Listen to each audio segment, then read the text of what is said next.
إن الحمد لله نحمده ونستعينه ونستغفره ونؤمن به ونتوكل عليه ونعوذ بالله من شرور أنفسنا ومن سيئات أعمالنا من يهده الله فلا مضل له ومن يضلله فلا هادي له ونشهد أن لا إله إلا الله ونشهد أن سيدنا محمدا عبده ورسوله الذي أرسله بالحق بشيرا ونذيرا وداعيا إلى الله بإذنه وسراجا منيرا فقد قال الله تعالى في كلامه المجيد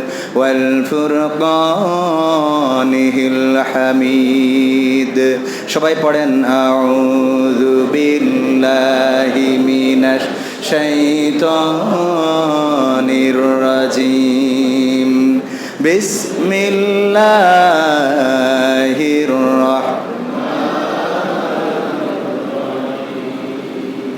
قل إن كنتم تحبون الله فاتبعوني يحببكم الله ويغفر لكم ذنوبكم والله غفور رحيم وقال الله تعالى في شان حبيبه إن الله وملائكته يصلون على النبي يا أيها الذين آمنوا صلوا عليه وسلموا تسليما اللهم صل على سيدنا مولانا محمد وعلى آل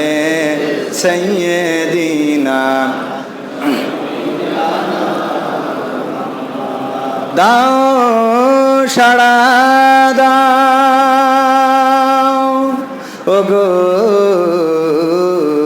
রসূল আজকে কাঁদে যাহারা পরপারের কান্ডারি তুমি মোদের জানের পিয়ারা আল্লাহুম্মা সাল্লি আলা সাইয়্যিদিনা মাওলানা মুহাম্মদ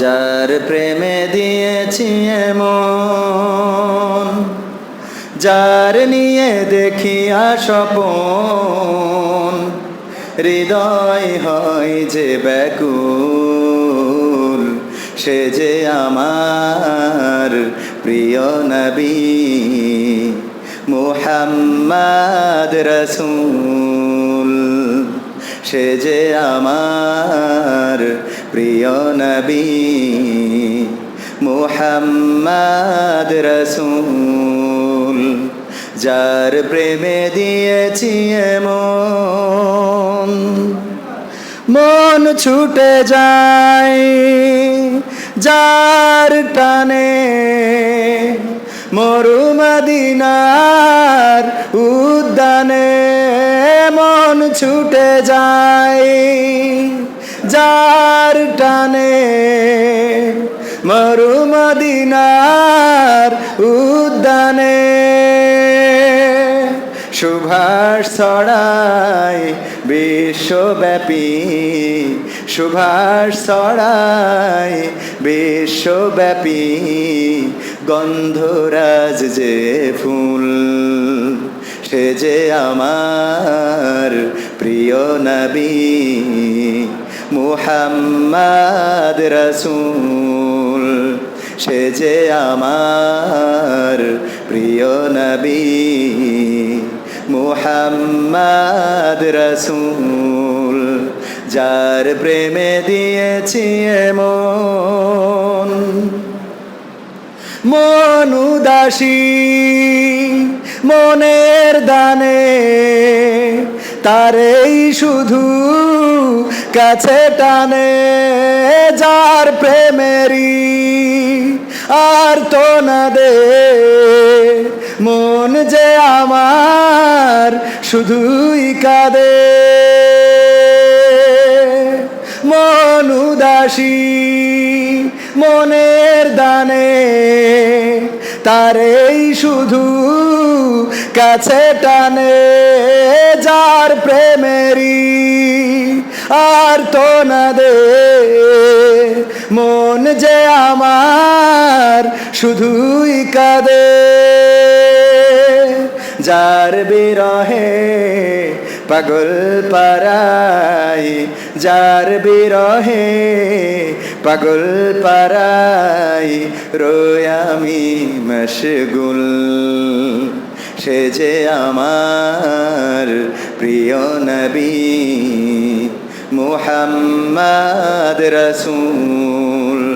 সে যে আমার প্রিয় নবী মুহাম্মদ রাসূল।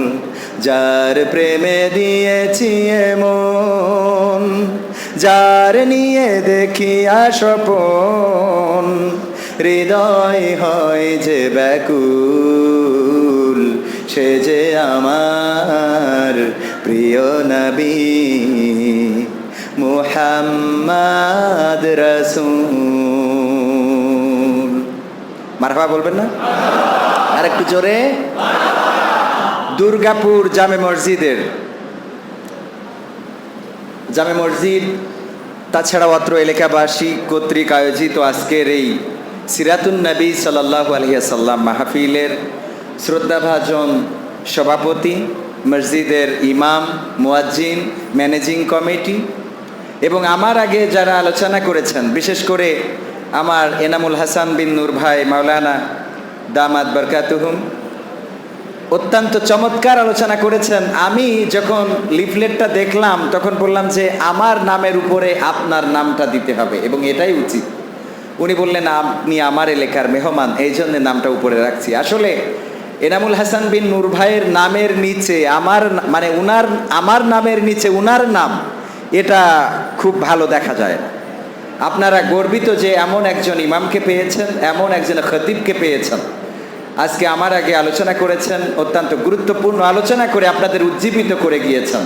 উপস্থিত আছেন এই মসজিদের মুসাল্লিয়ানে কেরাম, অত্র এলাকাবাসী। আমি দেখতে পাচ্ছি ইসলামী ব্যাংক বাংলাদেশ লিমিটেডের বেনাপোল শাখায় কর্মরত আমাদের চিকরগাছা ব্রাঞ্চে ছিলেন আমাদের স্যারেরা রয়েছেন। আমি যেহেতু একটা এজেন্ট, ইসলামী ব্যাংকের এজেন্ট স্বত্বাধিকারী, সুতরাং ওনাদের স্যার বলে সম্বোধন আমি সেদিন থেকে করি যেদিন থেকে এজেন্ট নিয়েছি। এর আগে ভাই বলতাম, কারণ সিস্টেম ফলো করা উচিত, ঠিক না বেঠিক? আমরা সিস্টেম ফলো করা উচিত। তো আমাদের স্যারেরা রয়েছেন, আমি স্যারদের সামনে বসে বেয়াদবের মতো কথা বলছি, আল্লাহ আমাকে ক্ষমা করুন, বলেন আমিন। পর্দার অন্তরালে মা বোনেরা, মাইকের আওয়াজ যারা শুনছেন, সবাইকে অন্তরান্তরস্থল থেকে আবারও সালাম জানাচ্ছি, আসসালামু আলাইকুম ওয়া রাহমাতুল্লাহ। আমরা আল্লাহর শুকরিয়া আদায় করছি যে মহান রব দয়া করে মায়া করে আমাদেরকে মুসলমানের ঘরে জন্মগ্রহণ করিয়েছেন। সেই আল্লাহর শুকরিয়া আদায় করার দরকার আছে না নাই? গ্রামটার নাম দুর্গাপুর। কিপুর? মসজিদের নাম লিখতে গেলেও দুর্গার নামটা আগে লেখা লাগে না লাগে না? দুর্গা লেখা লাগে, এতে কোনো গুনাহ হবে না। আপনারা আবার মনে করেন না যে দুর্গাপুর লিখলে গুনাহ হবে। স্থান, এই স্থানের নাম দুর্গাপুর, এতে কোনো সমস্যা নেই। আবার হিন্দুরাও যদি রহিমপুর থাকে, ওরা রহিম লিখলে ওদের সোয়াবও হবে। কথা কয় না? সোয়াব হবে? ওরা রহিমপুর লিখলে সোয়াব হবে? ওরা রহিমপুর লিখলে যেমন সোয়াব হবে না, আমরা দুর্গাপুর লিখলেও তেমন গুনাহ হবে। এই দুর্গাপুরে নিঃসন্দেহে অতীতে অনেক দুর্গা অনুসারীদের বসবাস ছিল। আল্লাহ রাব্বুল আলামিন আমাদেরকে তার দ্বীনে দাখিল করেছেন, তার দ্বীনের মধ্যে আল্লাহ রাব্বুল আলামিন আমাদের প্রবেশ করিয়েছেন। বিনা দরখাস্তে, বিনা চাওয়ায়, বিনা পরিশ্রমে আল্লাহ মুসলিম ঘরে, মুসলমানের ঘরে জন্মগ্রহণ করিয়েছেন। এই জন্য আল্লাহর শুকরিয়া আদায় করার দরকার আছে না নাই? সবাই বলছি আলহামদুলিল্লাহ। আল্লাহর শুকরিয়া আদায় করে আমরা কোনোদিন শেষ করতে পারবো না। কারণ আল্লাহ রাব্বুল আলামিন আমরা না চাইতেই আমাদের যে কত নিয়ামত দিয়েছেন, এই নিয়ামত আপনারা একটু আজকে শোয়ার সময় চিন্তা করবেন যে চোখ দুইটা আছে কিন্তু পর্দাটা খোলার ব্যবস্থা আল্লাহ যদি না করে দিত, এই পর্দাটা খোলাও যাবে না। ডাক্তারের কাছে গেলেন, বললো অপারেশন কইরাও কোনো লাভ নাই, কারণ ভিতরে যে মার্বেল দুইটা আছে এই দুইটার দেখার কোনো শক্তি নাই। বলেন এই দুনিয়া দেখার কোনো সৌভাগ্য আমাদের হতো? দুনিয়া দেখার সৌভাগ্য হতো না। ওই এক কানারে বুঝাচ্ছে দুধ কি, তা বলছে দুধ হলো সাদা। বলছে সাদা কি? তা বলছে সাদা বোঝেন না, ওই যে বকের মতো সাদা। তা বলছে বক কি? তা বলছে বক বক বক, হাত এরকম করে ধরে দেখাচ্ছে, বলছে এই যে বক হলো এরকম। তা বলছে তাইলে এত শক্ত দুধ খাওয়ার আমার দরকার নেই। বক যদি এত শক্ত হয়, সাদা যদি এত শক্ত হয়, তাহলে এই দুধ খাওয়ার আমার কোনো, তার মানে কানারে সাদা বুঝাইতে যেয়ে বক বুঝাইলো, সে বক বুঝে ধরি নিয়ে যে দুধ হইলো শক্ত জিনিস এরকম হাতের মতো। আল্লাহ রাব্বুল আলামিন আমাদের তা থেকে মুক্ত করেছেন, আমরা শুকরিয়া আদায় করছি, বলছি আলহামদুলিল্লাহ। আমরা যে মাসে এখানে বসেছি এই মাসটা হলো আমার বিশ্বনবী হযরত মুহাম্মদ সাল্লাল্লাহু আলাইহি সাল্লাম জন্মের এবং মৃত্যুর মাস। অনেকে এটা নিয়ে ইখতিলাফ করেন যে উনি 12 রবিউল আউয়াল জন্মগ্রহণ করেছেন নাকি করেননি, বা জন্মগ্রহণ করেছেন কম বেশি মতানৈক্য থাকতে পারে, আবার মৃত্যু নিয়েও অনেকেই মতানৈক্য করতেই পারে। কিন্তু এই মাসে যে জন্মগ্রহণ করেছে রবিউল আউয়াল মাসে, এটা নিয়ে কারোর মতানৈক্য নেই। ঠিক আছে তো, এটা নিয়ে কারোর মতানৈক্য নেই। দ্বিতীয় কথা হলো এই মাসেই যে মিলাদুন নবী বা সিরাতুন নবী করতে হবে এরকম কোনো কথা না। কিন্তু আল্লাহ রাসূল সাল্লাল্লাহু আলাইহি সাল্লামের জীবন জন্ম বৃত্তান্ত আমাদের জানার দরকার আছে না নাই? আমরা রাসূলের জন্ম বৃত্তান্ত জানবো না তো কি বাবার জন্ম বৃত্তান্ত জানতে হবে? আমাদের কথিত বাবা ছিল না? ছিল না? যেখানেই যাইতাম বাবাকে পাইতাম, বাবাকে দেখতাম। বাবার কথা না বললে আমাদেরও কোনো নিস্তার ছিল। তো আমরা সেই বাবার জন্ম বৃত্তান্ত জানার আগে আমার রাসূলের জন্ম বৃত্তান্ত জানার দরকার আছে না নাই?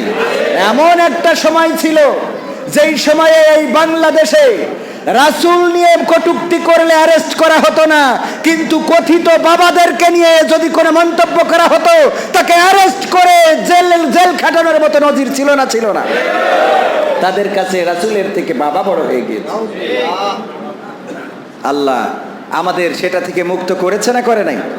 আপনি দল করেন কোনো অসুবিধা নাই, যে দলই করেন কোনো আপত্তি নাই আমার, কিন্তু আপনি মুসলমান হয়ে মুসলমানদের জাতির পিতাকে অস্বীকার করে অন্য কোন জাতির পিতা যদি আপনি বানিয়ে নেন, আমি বলবো আপনি ঈমান হারা হয়ে যাবেন। ঠিক না ঠিক? কারণ আল্লাহ রাব্বুল আলামিন আমাদের জাতির পিতা নির্দিষ্ট করে দিয়েছেন। মুসলিম জাতির পিতাকে ইব্রাহিম আলাইহিস সালাম এবং তার পরিবারে ইসমাইল আলাইহিস সালামের বংশধর হলেন আমাদের প্রিয় নবী হযরত মুহাম্মদ সাল্লাল্লাহু আলাইহি ওয়াসাল্লাম। তার জীবন, তার জন্ম, তার কর্ম, তার আদর্শ এগুলো জানার দরকার আছে না নাই?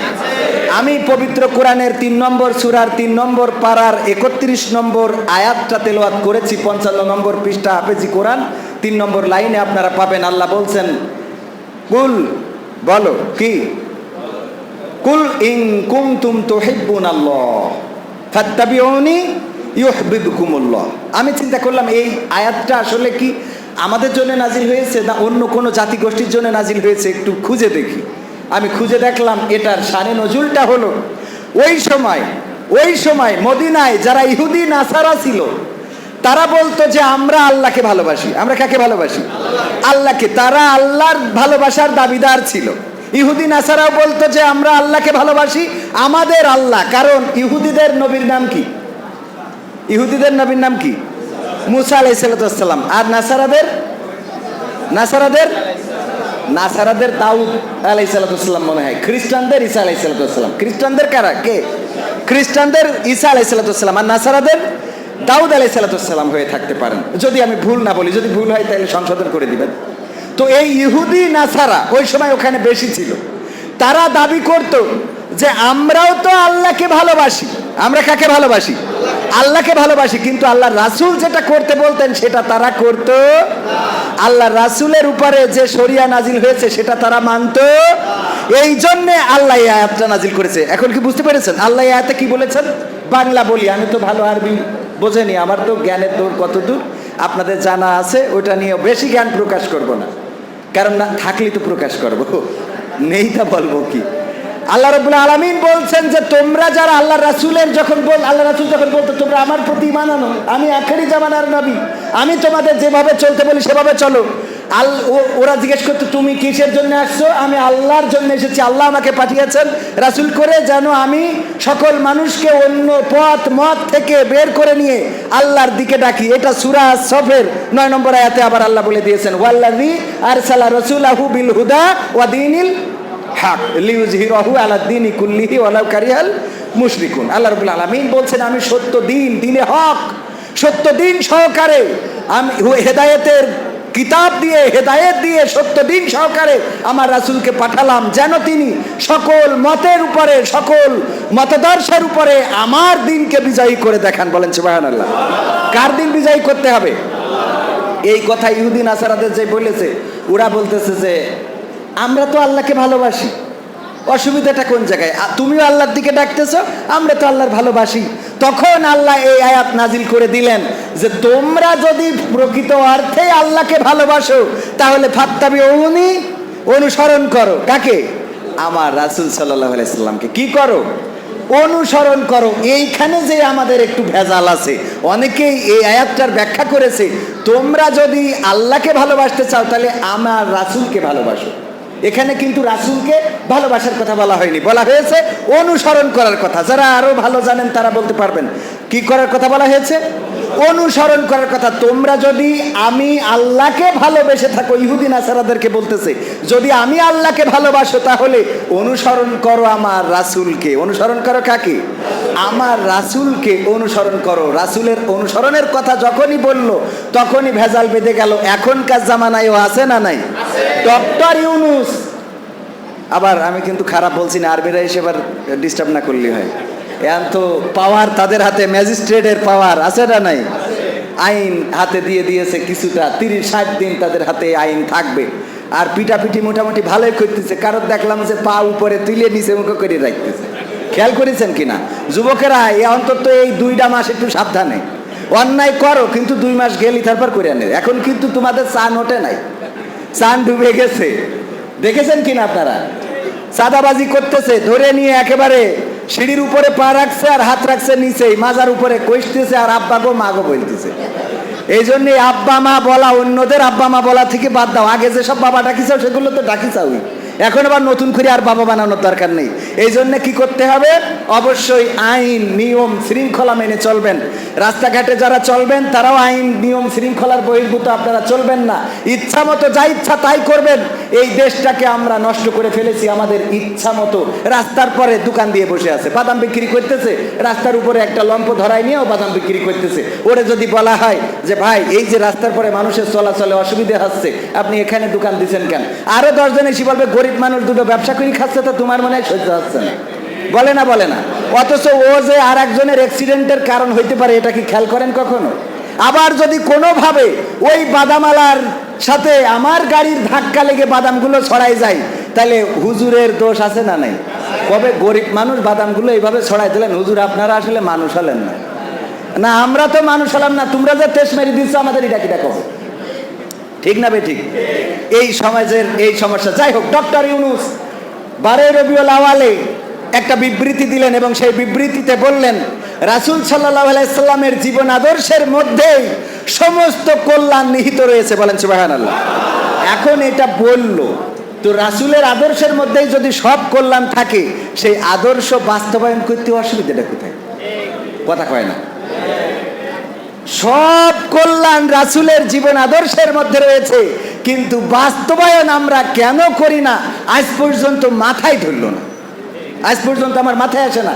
যখনই কোনো সময় আসে তখনই দেখবেন যে সরকারি তরফ থেকে খুব সুন্দর বিবৃতি দেয়। আমাদের নেতারাও যদি এই জায়গায় ডাকা হতো, যেই নেতার মুখে কোনো রকম দাড়ি জীবনে ওঠে নাই, না উঠেছে তো রাখে নাই, কোনটা রাখে নাই, সেও এসে বলবে রাসূলের চেয়ে উত্তম আদর্শ আর কারো হতে পারে না। এই কথা তো আল্লাহ বলেছে, ওয়া মা আরসালনাকা ইল্লা রাহমাতাল লিল আলামিন। ও এটা তো রহমত হিসেবে পাঠাইছে। আরেকটা আছে যে খুলুকিন আযীম, হ্যাঁ, ওয়া ইন্নাকা আলা খুলুকিন আজিম, আল্লাহর নামের শেষে আজিম ব্যবহার করেছে, আর রাসূলের নামের শেষে আজিম ব্যবহার করে বলে দিয়েছে চরিত্রের সার্টিফিকেট দিয়ে দিলাম, এটা অনেক বিশাল, অনেক বড়, যার কোনো পরিমাপ করা যাবে না। বলেন সুবহানাল্লাহ। এই যে চরিত্র, এই চরিত্রের কথা আমরা বলে যদি না মানি, তাইলে আমাদের মতো মুনাফিক আর আছে? মুনাফিক আমরা হইতে চাই? যদি মুনাফিক না হইতে চাই, তাহলে ওই ইহুদি নাসারাদের মতো আল্লাহ রাসূলের জামানায় যেমন ইহুদি নাসারারা বলতো, ওগো মুহাম্মদ, আমরা তো আল্লাহকে ভালোবাসি, আমরাও আল্লাহকে ভালোবাসি, আমাদের নবী মুসা সেও তো আল্লাহর দিকে ডেকেছে, আমরা তার অনুসরণ করি, তোমাকে কেন নতুন করে মানতে হবে? নাসারারা বলতো আমরা দাউদ আলাইহিসসালামকে অনুসরণ করি, খ্রিস্টানরা বলতো আমরা ঈসা আলাইহিসসালামকে অনুসরণ করি, আবার কেন নতুন করে তোমাকে মানতে হবে? আমরা তো আল্লাহকে পাওয়ার জন্য তাদেরকে অনুসরণ করি, আমরা আল্লাহ পাওয়ার জন্য আল্লাহ পাওয়ার জন্য আমরা তাদের দেখানো পথে মতে চলি, নতুন করে তোমার দিন কেন মেনে নেব? আল্লাহ রাব্বুল আলামিন তাদের এই কথাগুলো পছন্দ করলেন না। আল্লাহ রাব্বুল আলামিন যদি পছন্দ করতেন, এখন যদি কেউ বলে আমি আওয়ামী লীগ করব না কিন্তু যুবলীগ করব, শেখ হাসিনা মানবে না? মানবে না? কথা কয় না? আওয়ামী লীগ করব না কিন্তু যুবলীগ করব। আবার আর একজন হুজুর বলল আমি যুবলীগও করব না, আওয়ামী লীগও করব না, কিন্তু আমি ওলামা লীগ করব, মানবে না? মানবে না? তাও মানবে, কারণ জানে এও আমার, ওটাও আমার। মানবে না? মানবে না? এটাও আমার, ওটাও আমার। আর যদি স্টুডেন্টরা বলে আমরা আওয়ামী লীগও করবো না, যুবলীগও করবো না, ওলামা লীগও করবো না, আমরা ছাত্রলীগ করবো, মানবে না? মানবে না? তাও মানবে। দেখেন এতগুলো দলের মধ্যে চলে গেল, তারপরেও মানলো, কারণ জানে প্রতিটা দলের একটা করে লিডার থাকলেও গুড়াতে আমি আছি, শেখ হাসিনা এটাই বাধা দিল না। অথবা যদি বিএনপির কথা বলি, আবার অনেকেই বলতে পারে হাসিনার উদাহরণ দিলেন, আমরা বিএনপিরা কি দোষ করেছি? ছাত্র দলের লোকেরা যদি বলে আমরা ওই মুরব্বিকের দল করব না, মানবে। আবার কেউ যদি বলে আমরা জাতীয়তাবাদী দল করব, তাও মানবে। যদি অন্য অন্য আরো যে আদার ছোট ছোট সংগঠন আছে, ড্যাব বলে ডাক্তারদের সংগঠন বিএনপিতে আছে না নাই? আছে। যদি এটা করি তাও মানবে। কারণ কি? এক পাত্রে যায়, এক জায়গায় যায়। আল্লাহ রাব্বুল আলামিন জানেন যে ওই নাসারারা, ইহুদিরা, খ্রিস্টানেরা, তারা ঈসা, মুসা অথবা দাউদ আলাইহিসসালামের মাধ্যমে আমি আল্লাহকেই তো ভালোবাসে, আমি এটা মেনে নিই। আল্লাহ এটা মানেন নাই, পছন্দ করেন নাই, কারণ আল্লাহ রাব্বুল আলামিন নবী মুহাম্মদকে আখিরি জামানার পয়গম্বর হিসাবে পাঠিয়েছেন, আর বলে দিয়েছেন সত্য দিন সহকারে পাঠিয়ে দিলাম, যেন সব কিছু চাপা দিয়ে আমার দিনকে বিজয়ী করে দেখায়। বলেন সুবহানাল্লাহ। এই জন্য আল্লাহ না মেনে বলে দিলেন যে তোমরা যদি আমি আল্লাহকে ভালোবাসতে চাও, তবে তোমরা অনুসরণ করো আমার রাসূলকে, আর তবেই আমি তোমাদেরকে ভালোবাসবো। বলেন সুবহানাল্লাহ। আমরা যদি রাসূলকে অনুসরণ করি, তাহলে আমাদের ভালোবাসবেন কে? আল্লাহ। আমরা আল্লাহর ভালোবাসবো। আল্লাহ বলছে না, এই কথা বলে নাই যে তোমরা যদি আমাকে ভালোবাসতে চাও, তবে আমার রাসূলকে ভালোবাসো, এতে করে আমার ভালোবাসা হয়ে যাবে, এটা বলে নাই। আল্লাহ বলে দিয়েছে যে তোমরা যদি আমাকে ভালোবাসতে চাও, আমার রাসূলকে অনুসরণ করো, বিনিময়ে আমি তোমাদের ভালোবাসবো। মানে আমরা ভালোবাসতে চাইছি, আর আল্লাহ উল্টো আমাদের বলছে আই লাভ ইউ টু। বলেন সুবহানাল্লাহ। আই লাভ ইউ, এই কথাটা তো যুবকরা ভালো করে বোঝে নাকি? আজকে বলে না বাবু তুমি খেয়েছো নাকি খাও নাই, বাবু বলে সম্বোধন করে। গতকালকে গেলাম মাইক আমাদের একটা অনুষ্ঠানের জন্য, স্পিকার ভাড়া করার জন্য দোকানে যেয়ে বসেছি। দুইজন বুরকা পরা আল্লাহওয়ালা আমাদের বোনেরা আসলো, তারপরে বলতেছে আমাদের একটা বিয়ে স্পিকার লাগবে, আগামীকাল সকালবেলা ভোরবেলা পাঠিয়ে দিবা ভ্যানে করে। শোনো, স্পিকারটা যেন ভালো করে বাজে, যদি ভালো করে না বাজে তাইলে তোমার স্পিকার কিন্তু আর দোকানে ফিরে আসবে না। বোঝেন কয় নম্বর জান্নাতি? বোরকা পরা, দুইটাই কালো বোরকা পরা, দেখে মনে হবে ও জান্নাতে পালিয়ে এসেছে। এই দুইজন আমাদের বোন, তাকে দোকানদারকে এইভাবে হুমকি দিচ্ছে আমার সামনে, বলতেছে পরিবার থেকে স্পিকার নিতে দিচ্ছিল না, কিন্তু আমরা জোর করে নিচ্ছি, তার মানে স্পিকার বাজাবে আর তাকে নাকে ধিনতা। কথা কয় না? আছে না নাই? আপনাদের সমাজে তো হয় না? বেনাপোলে হয় না? বেনাপোলে হয় না? বসে না, হয় না। বেনাপোলে হয় না, এটা আপনি দুর্গাপুর মসজিদে দাঁড়ায় করলে আমি বিশ্বাস করবো না। সারা বাংলাদেশে এই কালচার চালু হয়ে গেছে। এই কালচার বন্ধ করার জন্য গ্রামের লোককে সচেতন হওয়া দরকার, ইমাম সাহেবকে সচেতন হওয়া দরকার, মুয়াজ্জিনকে সচেতন হওয়া দরকার, গ্রামবাসীকে সচেতন হওয়া দরকার। যেই বাড়িতে বিয়ের দিন ডিজে কুপাবে, ওই বাড়িতে যদি কেউ মারা যায় জানাজা পড়া যাবে, জানাজা পড়া যাবে না, এই সিদ্ধান্ত নিতে হবে। কোন ইমাম তার জানাজা পড়াতে যাবেন না, কোন ইমাম ওই বাড়িতে যে জানাজা পড়াবেন না। কারণ আমার রাসূল, তার জীবন আদর্শ অনুসরণ করার দরকার আছে না নাই? আমার রাসূল এসেছেন বাদ্য বাজনা ধ্বংস করার জন্য।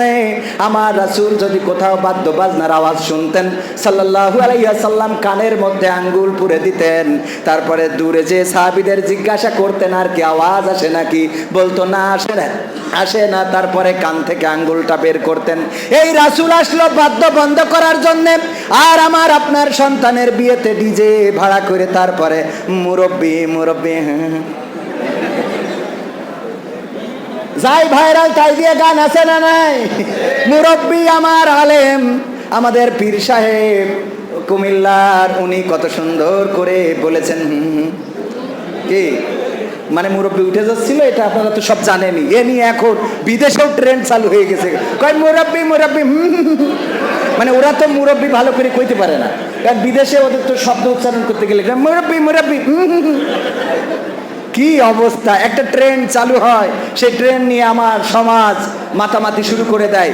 কিন্তু যেটা নিয়ে আমাদের মাতামাতি করা দরকার ছিল, আলহামদুলিল্লাহ বেনাপোলে অনেক পরিবর্তন, বেনাপোলের মানুষ অনেক ইসলাম প্রিয়। এখান থেকে আমার দাদার দেশ খুব বেশি দূরই না, কিন্তু ওইটার আসরটা খুব বেশি এখানে পড়ে নাই। আলহামদুলিল্লাহ আপনাদের 11 তারিখের মাহফিলে প্রমাণ করে দিয়েছে বেনাপোলবাসী ইসলামকে চায়, ঠিক না বেঠে? শুধু তাই না, আমি ওই দিন বক্তৃতা শেষ হয়ে যাওয়ার পরে, মানে বক্তৃতা দেওয়ার পরে যেটুকু সময় পাওয়া যায়, বক্তৃতা দেওয়া হয়ে গেলে মনে হয় এই কথাটা বলা হয়নি রে, এই কথাটা বলা হলো না, এই কথাটা বলা হলো না। তো আমি আমার আলোচনা শেষ করার পরে মনে হলো যে মানুষের জনস্রোত দেখে, এই ইসলাম প্রিয় মানুষের এত রৌদ্রের তাপ, ঘাম, পানি, কষ্ট, মেঘ সব কিছু উপেক্ষা করে ওই বাসরায় বসে থাকা দেখে এটা মনে হয়েছে যে এটা যেহেতু সীমান্ত এলাকা, কোনো একটা কাজ একটা পাশ থেকে অন্তত শুরু করা লাগে, ঠিক কিনা? ধান যদি কাটতে চান তাইলে ধান মাঝখান থেকে কাটে, একটা পাশ থেকে শুরু করে না? যদি ধান লাগাইতেও চান তাও একটা পাশ থেকে শুরু করা লাগে কিনা? যেহেতু এটা বর্ডার অঞ্চল এবং বাংলাদেশের সবচেয়ে বড় স্থল বন্দর, সীমান্ত এরিয়া, এই বর্ডার অঞ্চল থেকে আমার মনে হয়েছে বেনাপোল থেকে এই রাষ্ট্র পরিবর্তনের কাজ শুরু হবে ইনশাআল্লাহ। দিন কায়েমের জন্য এই বেনাপোল থেকে সিদ্ধান্ত নেওয়া হবে। বেনাপোল থেকে শুরু করে টেকনাফ থেকে তেতুলিয়া, রূপসা থেকে পাথুরিয়া, সমস্ত দেশটাকে পরিবর্তন করে দেওয়া হবে ইনশাআল্লাহ। সেই সিদ্ধান্ত কি নিতে পারবেন? সেই সিদ্ধান্ত যদি নিতে হয় তাহলে আমাদের রাসূলের জীবন আদর্শ ফলো করা লাগবে। আমার রাসূল সাল্লাল্লাহু আলাইহি সাল্লামের জীবন আদর্শ কেমন ছিল, আমার রাসূল কেমন করে নিজেকে গড়েছেন। 40টি বছর পর্যন্ত নবুয়ত পান নাই, শিশুকাল থেকে 40 বছর পর্যন্ত নবুয়ত পাইলেন না। কেউ কোনো গাইড দেয় নাই, ফেরেশতারা এসে বলে নাই রাসূল এইটা করেন, এইটা করেন না, এইটা করেন, এইটা করা যাবে না, বলেছে নাকি? না, বলে নাই। তারপরে ওই মক্কায় জাহেলিয়াতের যুগে এমন একটা যুগ ছিল যখন মানুষে কোনো সম্মান মানুষকে দিত না। কন্যা সন্তান যারা হজে গিয়েছেন তারা দেখেছেন মক্কার কাবার অদূরেই এখনো জায়গাটা খালি পড়ে আছে, যে এখানেতে কন্যা সন্তান হওয়ার পরে জীবন্ত কবর দিয়ে দেয়া হতো। বলেন নাউজুবিল্লাহ। জীবন্ত কবর দিত, কন্যা সন্তান হওয়াকে অসম্মান মনে করত, ছোটখাটো বিষয় নিয়ে গোলমাল করত, যুদ্ধ করত, ছোটখাটো বিষয় নিয়ে বছরের পরে বছর যুদ্ধ চলতো। মাত্র একটা মাদি উটকে প্রহার করার কারণে 40টি বছর পর্যন্ত যুদ্ধ করেছে, এমন নজির ছিল না? ছিল না? এখনো আমার দেশে সেরকম নজির চালু হতে যাচ্ছে। 15 বছর আগে কি করেছে, 15 বছর পরে বাটাবাটি আছে না নাই? 15 বছর পরে বাড়তেছে। আবার যদি এরা কোনো সময় 30 বছর পরে যায় তাইলে হবে না, হবে না, কথা কয় না, হবে না, হবে না। তাইলে এদিকে 15 আর এদিকে 30, কত হলো? 45। তাহলে আমরা ওগার থেকে সুবহানাল্লাহ, ভালো না খারাপ? কথা কয় না। আমি ভুল বললাম, হিসেব কি মিলাতে পারছেন? আবার এখন যদি কাউকে বলি ভাই ক্ষমা করে দেন, প্লিজ ক্ষমা করে দেন, মনে আসতো? এটাও তো একটা ট্রেন্ড, প্লিজ আমাকে ক্ষমা করে দেন, ক্ষমা করে দেন, ভুল করেছে, ভুল হয়েছে। আমি আমার মসজিদে যেদিন ওয়াজ শোনালাম রাসূল কেমন করে ক্ষমা করেছেন, রাসূল সাল্লাল্লাহু আলাইহি সাল্লামের কাছে ওয়াহশী এলেন, আল্লাহর নবী মুখটা ঘুরিয়ে নিলেন, আবার সামনে যেয়ে দাঁড়ালেন, আবার রাসূল সাল্লাল্লাহু আলাইহি সাল্লাম মুখটা ঘুরিয়ে নিলেন, আবার সামনে এসে দাঁড়ালো, ওয়াহশী এসে দাঁড়ানোর পরে আবার রাসূল মুখটা ঘুরিয়ে নিলেন সাল্লাল্লাহু আলাইহি সাল্লাম, দয়ার নবী মায়ার নবী মুখটা ঘুরিয়ে নিলেন। তারপরে বললেন, ওগো ওয়াহশী তুমি কেন এসেছো আমার কাছে? ওয়াহশী বলল, ওগো রাসূল আমি বুঝতে পেরেছি এতদিন ধরে আমি ভুল পথে চলেছি, ওগো রাসূল আমি এসেছি কালেমা পড়ে মুসলমান হওয়ার জন্য। আল্লাহর রাসূল বললেন, ওগো ওয়াহশী তুমি মুসলমান হয়ে যাও, তুমি কালেমা পড়ে নাও, কোনো আপত্তি নাই, কিন্তু তুমি দয়া করে আমার চোখের সামনে আসবা না। কারণটা আমি তোমাকে বলে দিই, তোমার প্রতি আমার কোনো আক্রোশ নাই, তোমার প্রতি আমার কোনো রাগ ক্ষোভ নাই, কিন্তু যখন তুমি আমার সামনে এসে দাঁড়াও তখন আমার মনে পড়ে যায় আমার চাচা হামজাকে কেমন করে শহীদ করা হয়েছে। আমার চাচা যখন শহীদ হয়ে গেল, শহীদ হওয়ার পরে তুমি তো সেই ব্যক্তি যে তার বুকের উপরে চড়ে বসলে, তারপরে বুকটা চিরলে, তারপরে তার কলিজাটা বের করলে, সেই কলিজাটা হিন্দার কাছে ধরিয়ে দিলেন, দিলে হিন্দা সেই কলিজাটা চিবালো, কানগুলো কাটলে, নাকগুলো কাটলে, আমার কলিজার টুকরা চাচা। এই চাচাটা আমার এত আপন ছিল, যখন চাচা শিকারে গেল সেখান থেকে ফিরে এসে শুনলো আমাকে মেরেছে, আহত করেছে, আমার রক্ত বের হয়েছে, আবু জাহেল আমার মাথায় আঘাত করেছে, মাথা কেটে রক্ত বের হয়েছে। এই খবর আমার চাচা হামজা শোনার পরে আমার কাছে আমার চাচা চলে গেল আবু জাহেলের বাড়িতে, যে ডাক দিল, গো আবু জাহেল বাড়িতে আছো নাকি? বলল, হ্যাঁ আছি। কি বলতে চাও হামজা? আমি বলতে চাই তুমি নাকি আমার ভাতিজাকে মেরেছো। কই কোথা থেকে শুনেছো? বললো, আমি শুনেছি, আমার বিবির কাছ থেকে আমার স্ত্রী আমাকে জানিয়েছে আমার ভাতিজাকে তুমি মেরেছো। কেন মেরেছো আবু জাহেল? আবু জাহেল বলল, মারবো না কেন? তোমার ভাতিজা তো আমাদের দেবতার বিরুদ্ধে কথা বলে, তোমার ভাতিজা তো আমাদের দ্বীনের বিরুদ্ধে কথা বলে, আমাদের ধর্মের বিরুদ্ধে কথা বলে, তাই মেরেছি। বলল, আমার ভাতিজার বাবা নাই, তাই তুমি মনে করো না ভাতিজার কোনো অভিভাবক নাই। আমার ভাতিজার বাবা না থাকতে পারে, মা না থাকতে পারে, কিন্তু তার চাচা হামজা এখনো পৃথিবীর পরে বেঁচে আছে। এই চাচা আমার শুধুমাত্র এখানেই ক্ষান্ত হয় নাই, আবু জাহেলকে তার ধনুক দিয়ে মাথায় আঘাত করেছে, তারপরে মাথা থেকে মাথা কেটে ফিনকি দিয়ে রক্ত বের হয়েছে। তারপরে আমার কাছে এসে বলছে, ওগো আমার ভাতিজা এবার তুমি খুশি হয়ে যাও, কারণ তোমার যে আবু জাহেল মেরেছে আমি তোমার চাচা সেই আবু জাহেলকে মেরে মাথা ফাটিয়ে রক্ত বের করে দিয়েছি। আমার চাচার মুখ থেকে যখন এই কথা শুনলাম, আমি আমার চাচাকে বললাম, ওগো চাচা আপনি কাকে মারলেন, কাকে ধরলেন, এটা বলে আমাকে খুশি করতে পারবেন না। আমি যে দ্বীন নিয়ে এসেছি, আমি যে কোরআন নিয়ে এসেছি, আমি যে ইসলাম নিয়ে এসেছি, আল্লাহর পথের যে সত্য ধর্ম নিয়ে এসেছি, এই ধর্মের প্রতি যদি আপনি ঈমান আনেন তবেই আমি খুশি হয়ে যাব। আল্লাহর নবী সাল্লাল্লাহু আলাইহি সাল্লামকে যখন এটা বললেন, আমির হামজা বললেন, ওগো আমার ভাতিজা আমি বুঝতে পেরেছি তুমি সাধারণ মানুষ নও, যদি সাধারণ মানুষ হতে তাহলে প্রতিশোধে বিশ্বাসী হতে, তুমি যেহেতু প্রতিশোধে বিশ্বাসী হও নাই, সুতরাং তোমার সামনে ঘোষণা করে দিচ্ছি, আশহাদু আল্লা ইলাহা ইল্লাল্লাহু ওয়া আশহাদু আন্না মুহাম্মাদান আবদুহু ওয়া রাসূলুহু। আল্লাহ রাসূল সাল্লাল্লাহু আলাইহি সাল্লাম খুশি হয়ে গেলেন। আল্লাহ রাসূল বললেন, ওগো ওয়াহশী শুনে নাও, আমার এই চাচা আমার খুশির জন্য নিজের বাপ দাদার ধর্মটাকে ছেড়েছেন, আমার খুশির জন্য আবু জাহেলকে মেরেছেন, আমার খুশির জন্য আমার সাথে হিজরত করেছেন। এই চাচাকে তুমি উহুদের যুদ্ধে হত্যা করেছো, শহীদ করেছো, তারপরে বুক চিরেছো, কলিজাটা বের করেছো, চিবিয়ে চিবিয়ে খেয়েছে হিন্দা, কান কেটেছো, নাক কেটেছো, এত এত বিভৎস করে দিয়েছ আমার চাচাকে।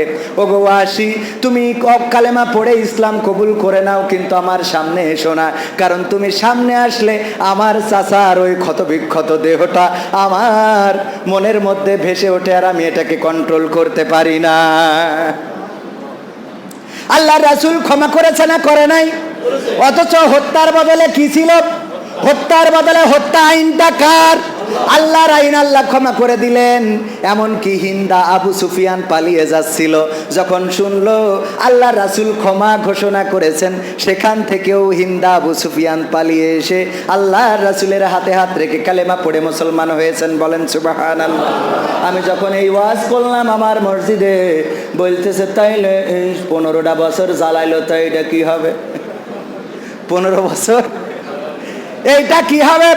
আমার নাম না বলি, আবার ভিডিও যেহেতু যাবে, আমাদের মসজিদের সাবেক ইমাম দাঁড়িয়ে বলতেছে আমি কি শিবির ছিলাম নাকি? আমি বললাম তা তো জানি না। কয় আমি তো স্কুলে যাইনি, তা শিবির করবো কি করে? আমি তো শিবির ছিলাম না, তাহলে শিবিরদের কেস আমার ঢুকানো হইলো কেন? ঢুকাইছে না ঢুকায়নি? ইচ্ছামতো কেস, ইচ্ছামতো মামলা, ইচ্ছামতো রিমান্ড, ইচ্ছামতো শাস্তি, এমন একটা অবস্থা করেছিল। পুলিশদেরকে ডাকা হলো, 3 দেশের পুলিশ ডেকেছে আমেরিকা, একটু প্রতিযোগিতা করার জন্য দেখি কোন দেশের পুলিশ বেশি ট্যালেন্ট। আমেরিকার পুলিশ, রাশিয়ার পুলিশ আর বাংলাদেশের পুলিশ, 3 দেশের পুলিশের ডাকার পরে বলতেছে জাতি হবে, তোমাদের ওই জায়গায় ছোট্ট একটা জঙ্গল আছে, সেই জঙ্গলের মধ্যে তোমাদেরকে নিয়ে যাব। ওইখানে যেয়ে তোমরা ওই জঙ্গলের মধ্যে হরিণ আছে কিনা খুঁজে বের করবা। ওই জঙ্গলের কাছে যখন নিয়ে গেছে, নিয়ে যেয়ে 3 জনের সময় সেট করে দিয়েছে, যাও এখন থেকে সময় শুরু হলো। যারা দ্রুত এসে বলতে পারবে তারা ফার্স্ট, আর যারা লাস্টে আসবে তারা তো লাস্ট। ব্যাস 3 দল ঢুকে গেল।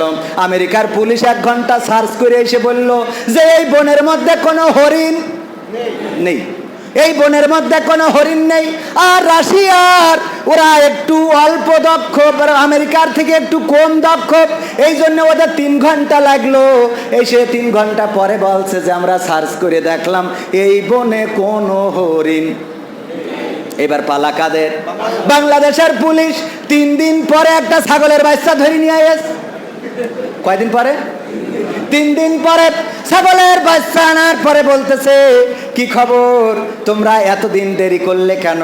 কয় আমরা আজ 3 দিন ধরে এই বনের সব তন্ন তন্ন করে খুঁজলাম, গাছের ডালে খুঁজলাম, মাটির নিচেই খুঁজলাম, কিন্তু কোথাও আমরা হরিণ পাইলাম না। কয় পাওনি? এটা তো আমেরিকার ওরা 1 ঘন্টায় বুঝতে পেরেছে, আর রাশিয়ার পুলিশ 3 ঘন্টায়, কিন্তু তোমাদের কেন 3 দিন লেগে গেল? বলছে পাইনি তো পাইনি, কি হয়েছে? আমরা খুঁজে খুঁজে যে ছাগলের বাচ্চা ধরে নিয়ে আসিছি, এখন আপনি ছাগলের বাচ্চাটা রিমান্ডে নেবেন, নেওয়ার পরে এই ছাগলের বাচ্চা ওই রিমান্ডে গেলেই বলবে আমি হরিণীর বাচ্চা। রিমান্ডে গেলে কি বলবে?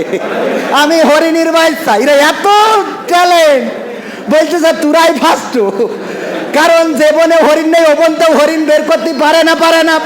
যেই মসজিদে বসে কিছুই করে না, একটু আলোচনা করতেছে কি করে এই গ্রামের মানুষকে কোরআন শেখানো যায়, কি করে আলিফ বা তা সা পড়ানো যায়। আমাদের পুলিশরা ওই জায়গায় যেয়ে ধরেই নে, বুড়ো মানুষ হাঁটতে পারে না, ঠ্যাং খুঁড়া পা খুঁড়া হাত নেই, এর মধ্যেও বলে যে নাশকতার পরিকল্পনা করছিল কি করে ঢাকা উড়োই দেওয়া যায়। ঠিক না? ঠিক। খুঁজে পায় না, পায় না। এরপরে যদি বলে যে বল সত্যি না মিথ্যে, কয় এর সাথে কোনো ন্যূনতম সম্পর্ক নেই, কয় অসুবিধা নেই, তার জন্য সব মাল ম্যাট্রেস আমাদের কাছে আছে। থানায় থাকা বড় বড় ওই যে মেশিন, ওইগুলো সামনের পরে রেখে দিয়ে ছবি তুলে বলে আমরা এইটা দুর্গাপুর মসজিদ থেকে উদ্ধার করেছি। বলেন নাউজুবিল্লাহ।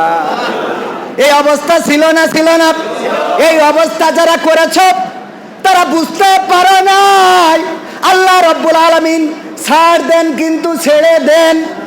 যখন যখন মুসাকে তাড়ালো, মুসা আলাইহিস সালামকে তাড়ালো নমরুদ, যখন তাড়িয়ে নিয়ে যাচ্ছে, মুসা আলাইহিস সালাম ছুটতেছে, ছুটতে ছুটতে নীলনদ বলেন, আর এ নিয়ে অনেকেই বিতর্ক আছে, যেটাই হোক না কেন পারস্য সাগর, যাই হোক না কেন একটা সাগরের কিনারায় গিয়েছেন না যান নাই?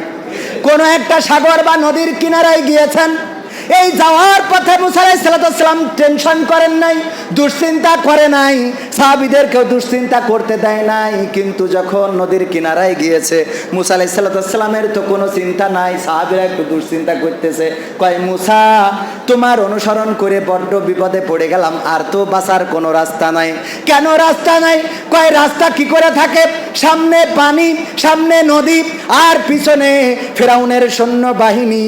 এখন যদি আমরা সামনে এগিয়ে যাই তাইলে পানিতে চুবানি খেয়ে মরব, আর যদি আমরা পিছিয়ে যাই তাইলে ফেরাউন বাহিনীর ঘোড়ার পদতলে পিষ্ট হয়ে মারা যাব। মুসা আলাইহিস সালাম বললেন, লা তাকনাতু মির রাহমাতিল্লাহ। কথাটা কার?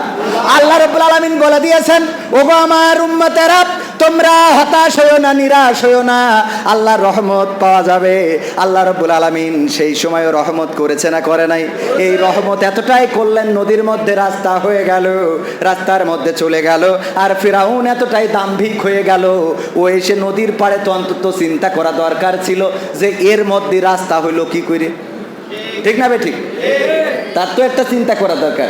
যেমন এক পাগল, নাকি এক পাগল কুলি পিঠে মনে করি, এই যে আপনাদের নর্দমা আছে না, খাল আছে না, তো খালে একটা সুসো মরি গেছে, তো যাওয়ার পরে ওইটারে মনে করি কুলি পিঠে। কুলি পিঠে চেনেন কিনা আপনারা?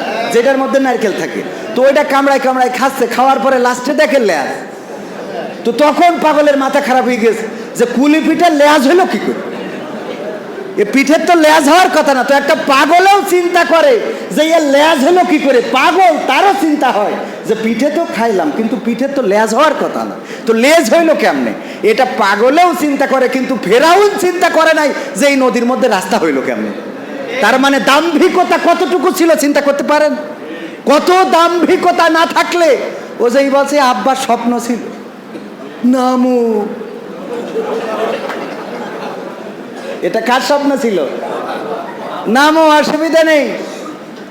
সব ওর ফিরাউনের উম্মতেরা বলতেছে যে যদি সুবানি খায় তার থেকে চলেন পালাই যায়। বলতেছে পালাবো না, প্রয়োজনে মুসার পিছনেই যাব। পালাবে না, মুসা আলাইহিস সালামের পিছন দিয়েই যাবে। এই পিছন দিয়ে যাইতে যে এমন চুবানি খাইলো, চুবানি খাওয়ার পরে কিতাবে এসেছে হযরত জিবরাইল আলাইহিস সালাম এসে তাড়াতাড়ি করে লাথি দিয়ে ডুবিয়ে দিলেন। কারণ কি? আল্লাহর নবীকে বললেন, যদি ওই সময় আমি যদি ফিরাউনের লাথিটা না দিতাম, আমার আল্লাহ এমন দয়ার সাগর যে ফিরাউনও যদি ক্ষমা চাইতো আল্লাহ ওই মুহূর্তে ক্ষমা করে দিত। আল্লাহ এত দয়া আল্লাহ যে যদি ওই মুহূর্তেও ক্ষমা চায়, ক্ষমা। শয়তান কিন্তু আল্লাহর সাথে একটা প্রতিযোগিতা করেছিল, এটা আপনাদের জানা আছে না? ওই যে ওয়াইজ কলা রব্বুকা লিল মালাইকাতি ইন্নী জাইলুন ফিল আরদি খলিফা, এখানে তাফসীর পড়লে আপনারা খুঁজে পাবেন। শয়তান বলতেছে যে আল্লাহ, আমি যা চাইলাম তুমি তো সবই দিয়েছো, আমি রন্ধ্রে রন্ধ্রে ঢুকে তোমার বেনাপোলবাসীকে, দুর্গাপুরবাসীকে আমি ওয়াসওয়াসা দেব, আমি তাদেরকে ভুল পথে পরিচালিত করব। তো আমার যে ক্ষমতা তুমি দিলে কিয়ামত পর্যন্ত বেঁচে থাকার এবং রন্ধ্রে রন্ধ্রে প্রবেশ করে ধোঁকা দেওয়ার, ওগো আল্লাহ, তোমার বান্দা তো জান্নাতে একটাও যাবে না, তো খালি পড়ি থাকবে, ভাড়া দেবা কার কাছে?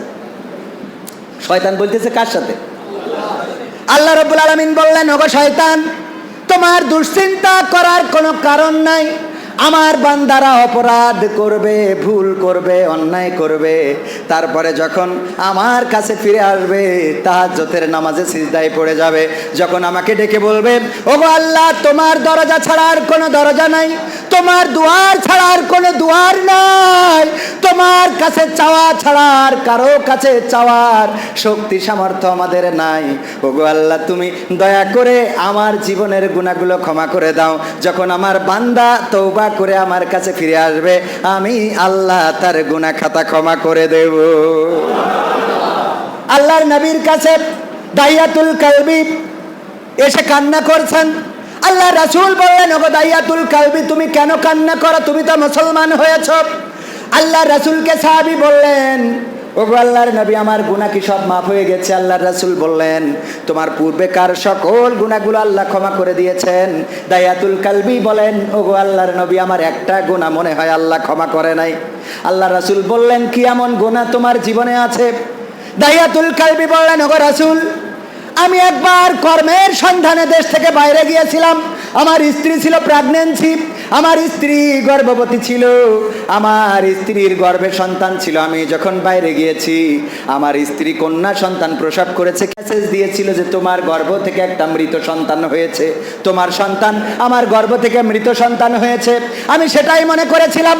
3 থেকে 4 বছর পরে যখন আমি বাড়িতে আসলাম, আসার পরে দেখলাম একটা ফুটফুটে সন্তান আমার বাড়িতে ঘুরে বেড়ায়, কন্যা সন্তান। আমি আমার স্ত্রীকে জিজ্ঞাসা করলাম, এটা কার সন্তান? আমার স্ত্রী বলল, গো আমার স্বামী গো, এটা তোমার ওরসজাত সন্তান, যেটা তুমি আমার গর্ভে রেখে গিয়েছিলে। এই সন্তানকে কেন হত্যা করো নাই? দেখো সন্তানটার কত সুন্দর চেহারা। আমি নামও রেখেছি জামিলা। জামিলা মানে সুন্দরী, আমি তার নামটা সুন্দরী রেখেছি। দেখো কত সুন্দর ফুটফুটে কন্যা সন্তানটা, আমি তাকে হত্যা করতে পারি নাই, বড্ড মায়া জন্মে গেছে। আর আমি জানি এখন বড় হয়ে গেছে, এখন তুমিও হত্যা করতে পারবা না।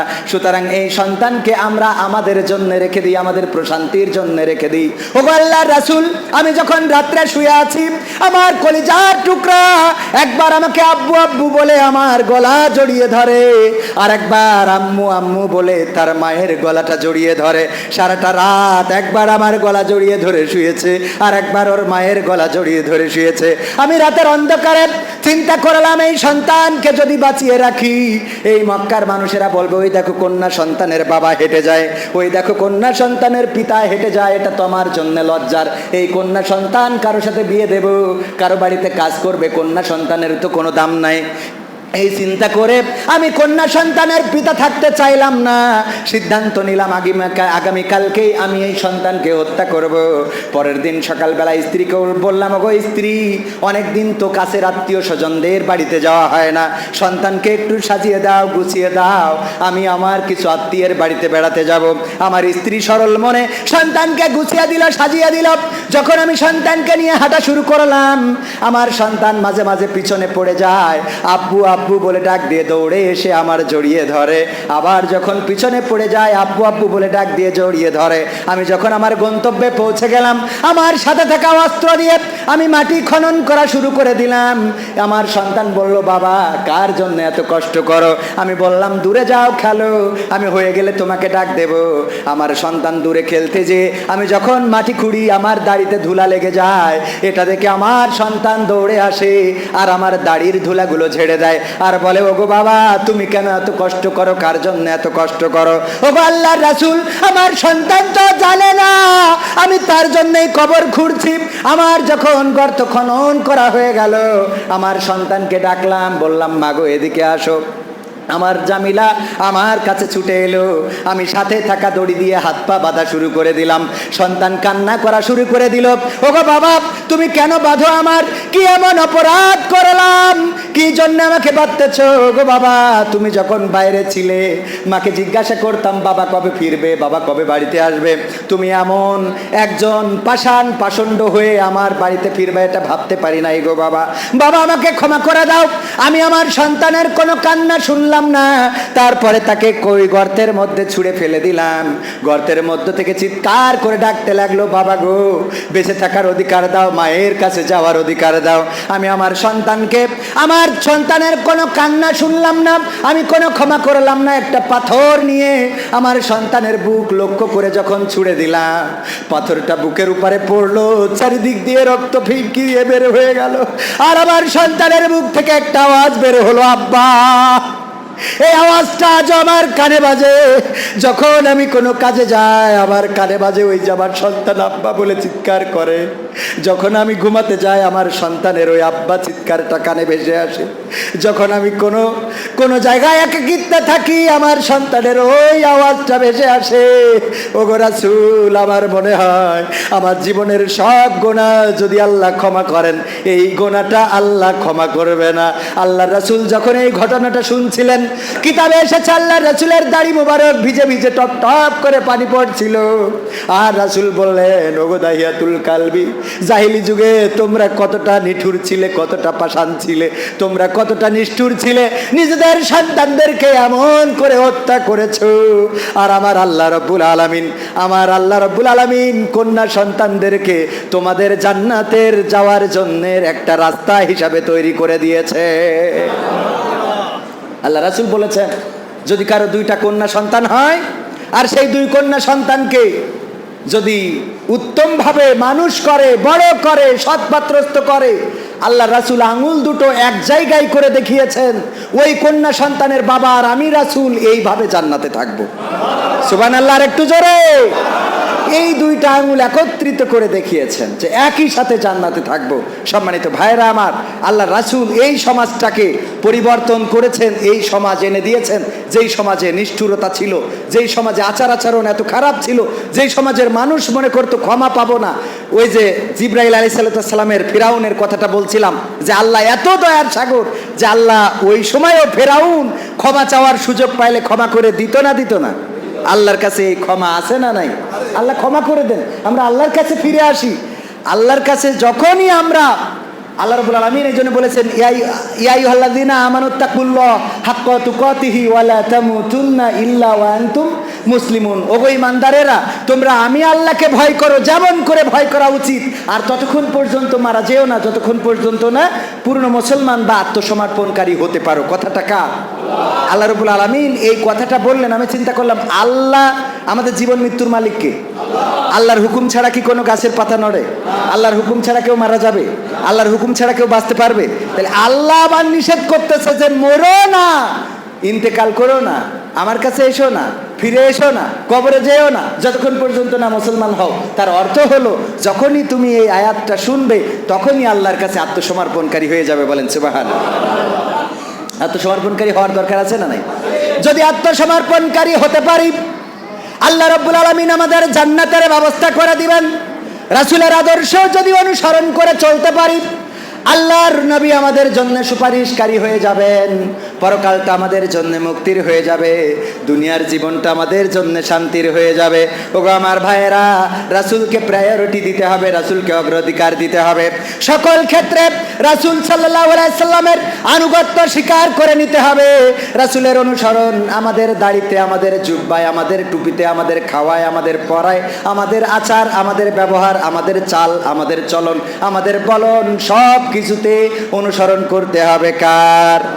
আল্লাহ রাসূল সাল্লাল্লাহু আলাইহি সাল্লামের শৈশবকালের কথা বলছিলাম। 40টি বছর পর্যন্ত রাসূলকে কেউ গাইড দেয় নাই, ফেরেশতারা এসে বলে নাই ডানি যাবেন না বাই যান, বাই যাবেন না ডানি যান, এই কথা বলল না।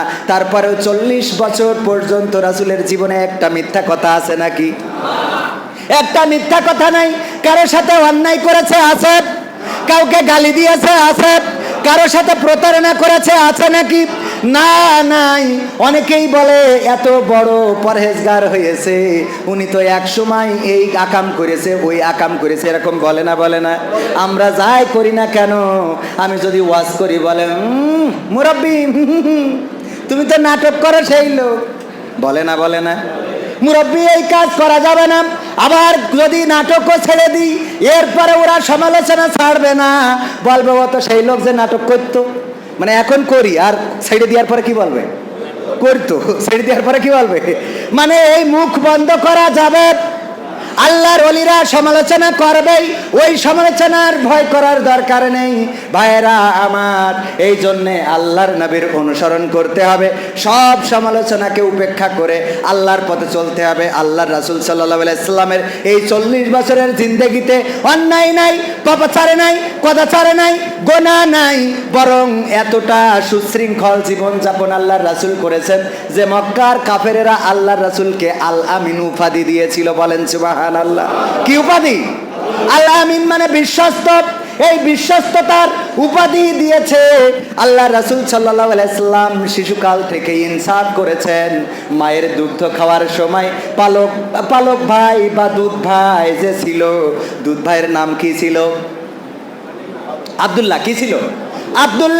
আব্দুল্লাহর জন্য বা পাশের স্তনটা রেখে দিতেন রাসূল সাল্লাল্লাহু আলাইহি সাল্লাম। ডান পাশের স্তন থেকে দুগ্ধ পান করতেন আর বা পাশের স্তনটা রেখে দিতেন। হালিমা বলেছেন, আমি যতবার চেষ্টা করেছি নবী মুহাম্মদকে কোনোদিন আমি আমার বা পাশের স্তনটা তার মুখে দিতে পারি নাই। সে তার ভাইয়ের জন্য বা পাশের স্তনটা রেখে দিয়েছে, কোনোদিন ভাইয়ের দুধটা সে কোনোভাবেই ভক্ষণ করে নাই। সুবহানাল্লাহ। আল্লাহ রাসূল সাল্লাল্লাহু আলাইহি সাল্লাম শৈশবকালেই সত্য বলেছেন, কারোর সাথে মিথ্যা বলেন নাই, কারোর সাথে প্রতারণা করেন নাই। রাসূল সাল্লাল্লাহু আলাইহি সাল্লাম কৈশোরকালে বা যৌবনকালে হিলফুল ফুজুল নামক একটা সংগঠন করেছিলেন, মনে আছে না নাই? এই সংগঠন দিয়ে মক্কাবাসীকে মুক্ত করতে চেয়েছিলেন, মক্কায় শান্তি প্রতিষ্ঠিত করতে চেয়েছিলেন।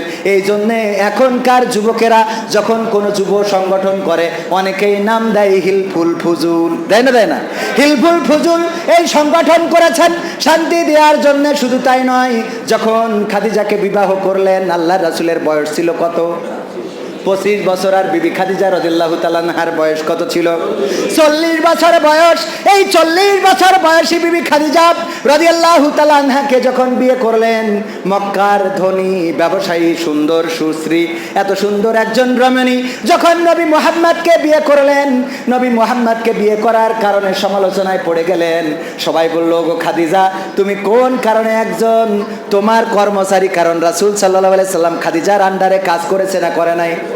খাদিজার আন্ডারে কাজ করেছে, আল্লাহ রাসূল ইহুদির আন্ডারে কাজ করেছে, তার কূপের পানি তুলে দিয়ে রিজিক অন্বেষণ করেছে। আর এখন আমরা অনেকেই কর্মকে ভয় পাই, আমরা অনেকেই কর্ম করতে যে আমাদের যুবকদের যদি বলা হয় অমুক জায়গায় যে একটু কর্ম করে একটু করণ দিয়ে নিয়ে আসো, কয় আমি চাকরি করব কিন্তু কারোর ওখানে কর্ম করব না। এরকম যুবক আছে না নাই? বাপের হোটেলে বসে খায়। ও যদি কোনো ফার্মেসিতেও ট্রাই করে তো এক সময় ফার্মাসিস্ট হয়ে যাবে বা একটা ফার্মেসি দেওয়ার মতো সক্ষমতা অর্জন করতে পারে না? বসে আছে সরকারি চাকরি। কোটা বৈষম্য দূর হয়েছে, এটা ঠিক আছে, কিন্তু এতে গোপে তেল দেওয়ার কোনো সুযোগ নেই যে ঘরে ঘরে চাকরি হয়ে যাবে। চাকরি তো থাকা লাগবে, তারপর হবে নাকি? ঠিক না বে ঠিক? মসজিদ একটা, আপনার গ্রামে যদি একটা মসজিদ হয় আর মাওলানা যদি 3 জন 5 জন হয়, সবাই যদি এক মসজিদে ইমামতি করতে চায় তাহলে কি সম্ভব নাকি? সুতরাং মাওলানাদেরও ইমামতি করার পরে বসে থাকার দরকার নাই।